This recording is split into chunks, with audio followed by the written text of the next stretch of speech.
Hi YouTube, it's Maggie, I'm back and I'm ready to go. So, first things first, I went to St. Vincent's today, a thrift store in Kent, and look what I stumbled upon.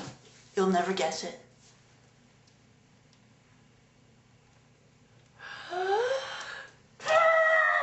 Ellen DeGeneres, her book. The funny thing is, I just started how could I pass this up? I could never, but yeah, I just started reading it. I'm only on like chapter 2, but I really know the importance of flossing.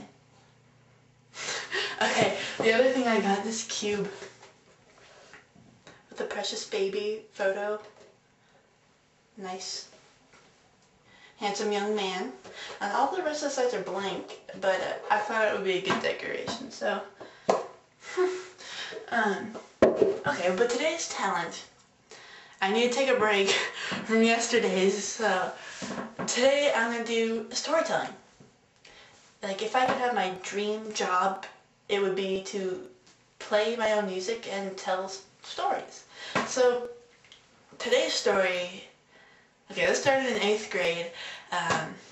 When I'm going into 10th grade now, just by the way. But in 8th grade, I was doing my science fair project, and my experiment was kind of like, what kinds of people would talk to me in a public place like the most. Like, the answer was like 14-year-old white males. So, you know, like, but I went to the library in downtown Kent, and before they remodeled, they had like a lobby thing before you actually got to the books. So I brought some lawn chairs and like a little stool with a tissue box on it. I taped a little piece of paper that said "I'm a good listener" on the front, and I just sat there and waited for people to talk to me. And I talked to a lot of people, really cool people, some not so cool, but hold on. Okay, so, sorry about that. My dad started talking to me. He came in here and gave me this homemade, like, peach water, I think. I don't know. It's delicious. So, anyway, so I talked to a lot of people, but there's one lady. So, wow. So, we're all standing in, like, the lobby thing, and I'm there by myself, but there's a bunch of, like, 90s looking punks just, like, chilling in there, and a couple of just, like, parents with their children, and like a little 7th grader with his little laptop in the corner. And this lady comes in, like easily the oldest person there, probably like late 60s, 70s, and she opens the door and everybody's heads turn because you can smell her into the room. And she walks in, I'm not kidding, shaking like this as she's walking through the lobby. She goes over to the payphone. She has no money. Oh wait, I see the birds. No, she comes in and she says she can read. She has no teeth, completely drunk, obviously homeless, but she can totally read. So she comes over, reads my sign, and says, oh, thank you. I'm a good listener too, but I can't hear. So I was like, yeah, it's cool, it's cool. And this is when she goes over to the payphone. She has no money, but she picks up a phone and just starts shouting into it, like, as horrible profanities just for like 10 minutes straight. Nobody can hear the other person's conversation, so by the time she's off the phone, everybody's outside, except for me and the little 7th grader in the corner. So she gets off the phone, she walks over to me, she starts reading my sign again and thanking me for this great service I'm apparently doing, and she goes in for a handshake, and as you might hear in my later stories, all the homeless people love a good handshake. So, and I don't really mind, like, it's not like they're trying to, like, touch me inappropriately, so I always do the handshake. But then she goes in for the handshake. She tries to make it like a gangster, like, shoulder thing, but she's really drunk, and I'm in a really low chair, so she just kind of flops on top of me.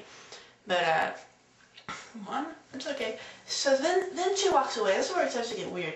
She like runs over by the newspapers and then walks back over to me, reading my sign. She goes in for a second handshake, and I'm fine with that. But then she goes in for a hug, and I was like, whoa, kind of pushing the limits, but it's too late. I can't, like, stand up or anything. So she hugs me, and then she grabs my face like this and kisses each of my cheeks.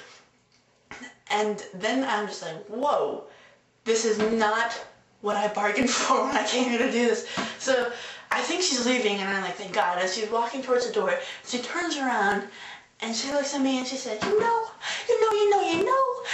Jesus?